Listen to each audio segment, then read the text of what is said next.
Hi hello నమస్తే welcome to my channel. ఈ వారం స్టార్ మా పరివారంలో దసరా స్పెషల్ అయితే జరగబోతుంది. ఇక దసరా స్పెషల్ అంటే మన స్టార్ మా వాళ్ళు ఇంకా ఎంత అంగరంగ వైభవంగా చేస్తారో అందరికీ తెలిసిందే కదా. అది స్టేజ్నైనా సరే, పర్ఫార్మెన్సెస్ అయినా సరే, సో టాస్క్లైనా సరే, మాటలైనా సరే, ప్రతిదీ కూడా చాలా మంచిగా డిజైన్ అయితే చేసేస్తారు కదండి. ఇక స్టార్ మా పరివారంలో శ్రీముఖి ఆడించే ఆటలు, మాటలు, పాటలు ప్రతి ఒక్కటి నెక్స్ట్ లెవెల్లో అయితే ఉండబోతున్నాయి. ఇక దసరా స్పెషల్ ఈవెంట్ వేరుగా కాకుండా జస్ట్ స్టార్ మా పరివారంలోనే ఈ దసరా స్పెషల్ అయితే వీళ్ళు చేసేస్తున్నారు కాబట్టి చాలా బాగా మంచి మంచి ఆర్టిస్టులతో ఈ యొక్క దసరా స్పెషల్ ఈవెంట్ అయితే చేస్తున్నారు స్టార్ మా పరివారంలో. ఇక వచ్చేసరికి ముఖేష్ని అయితే చాలా రోజుల తర్వాత మళ్ళీ ముఖేష్ని పిలవడం జరిగింది. ముఖేష్ని చూడగానే శ్రీముఖి అయితే, అంటే ముఖేష్ అంటే ఎవరో తెలుసు కదా, గుప్పెడంత మనసు సీరియల్ హీరో అందరికీ తెలుసు కదా తను. సో ఇక తనని చూడగానే, ఏంటి ముఖేష్ చాలా రోజుల తర్వాత పండగకి మాత్రమే వస్తున్నావు అంటే, మరి నిన్ను కలవాలంటే అది ఒక ప్రత్యేకమైన పండగ అయి ఉండాలి కదా శ్రీముఖి అని చెప్పి చెప్తాడనమాట. సో ఇక దాంతో వావ్, నువ్వు ఎప్పుడు వస్తే అది నాకు పండగే, ప్రతి వారం రా అన్నట్టుగా చెప్తూ ఉంటుంది.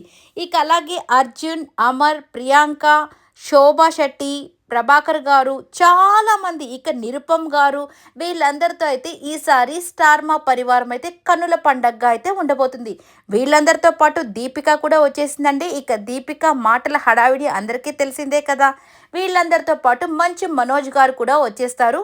సో ఆయన సినిమా చాలా మంచిగా సక్సెస్ అయింది కాబట్టి, సో ఇక ఆ యొక్క ప్రమోషన్స్ కోసం కానివ్వండి, ఆ సక్సెస్ని హ్యాపీగా వీళ్ళందరితో సెలబ్రేట్ చేసుకునేదానికి ఇక్కడికైతే వచ్చేస్తారు.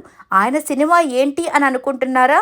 అదేనండి, మెరాయి సినిమాలో మంచు మనోజ్ గారు విలన్ క్యారెక్టర్ అయితే చేస్తారు కదా.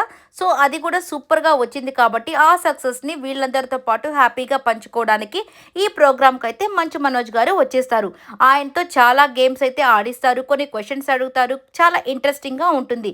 ఇక దీంతో పాటు మన ఆర్టిస్టులందరూ కలిసి ఇక సైకిల్ తొక్కడం అయితే అక్కడ ఒక గేమ్ని అయితే పెడతారు. ఎవరు స్ట్రైట్గా దాన్ని తొక్కుంటూ ఆ లైన్ బార్డర్ దాటకుండా వెళ్తారో అనే ఒక గేమ్ అయితే పెట్టేస్తారు. ఇది చాలా ఇంట్రెస్టింగ్గా ఉంటుంది. ఎందుకంటే సైకిల్ తొక్కేటప్పుడు మనం స్ట్రైట్గా అయితే వెళ్ళలేం కదా. అది కూడా కాక ఒక బార్డర్ గీసి దీంట్లోనే వెళ్ళాలి అంటే ఇంకా ఎక్కువ తప్పులు అయితే చేస్తూ ఉంటాం. చాలా ఫన్నీ గేమ్స్ అయితే డిజైన్ చేసేసారు. ఇక ప్రియాంకనైతే మన అవినాష్ ఎంత చక్కగా పట్టుకుని వెళ్తున్నాడంటే, వీళ్ళిద్దరికీ కలిపి ఒక తండ్రి కూతురు సాంగ్ లాగా పెడతారు. దాంతో అవినాష్కి కోపం వచ్చేసి, రే ఏంట్రా మాకిద్దరికి ఈ పాట పెడుతున్నారు అని చెప్పి చాలా ఫీల్ అవుతూ ఉంటాడు. తర్వాత శోభాన్ తీసుకొచ్చి కూడా ఇట్లా తొక్కించబోతుంటే, అన్న మీ రెండో కూతురు కూడా చాలా బాగుంది అని చెప్పేసి అందరూ అవినాష్ని అయితే ఏడిపిస్తూ ఉంటారు. ఇక దాంతో వచ్చి, ఏంటి అందరినీ నాకు చెల్లెళ్ళగా పెడుతున్నారు మీరు, వీళ్ళు నా గర్ల్ ఫ్రెండ్స్ అన్నట్టుగా పాపం అవినాష్ అయితే చాలా ఫీల్ అయిపోతుంటాడు. ప్రతి ఒక్కరూ అవినాష్ని ఏడిపించే వాళ్ళే ఉంటారు. అవినాష్ కూడా అట్లాంటి పనులే చేస్తూ ఉంటాడు కదా, కొంటి పనులన్నీ చేస్తుంటాడు. ఇష్టమైన అమ్మాయిలు వస్తే వాళ్ళని చక్కగా పట్టుకొని చక్కగా ఫ్లడ్ చేస్తూ ఉంటాడు. సో ఈ యొక్క స్టార్ మా పరివారం అయితే చాలా సందడిగా ఉండబోతుంది ఈ వారం. హ్యాపీగా మీరంతా చూసి చక్కగా ఎంజాయ్ చేయండి. వీళ్ళ సెలబ్రేషన్స్లో మీరు కూడా మీ ఇంట్లో చక్కగా సెలబ్రేట్ చేసుకోండి ఈ దసరా స్పెషల్ ఈవెంట్స్ అన్నిటినీ.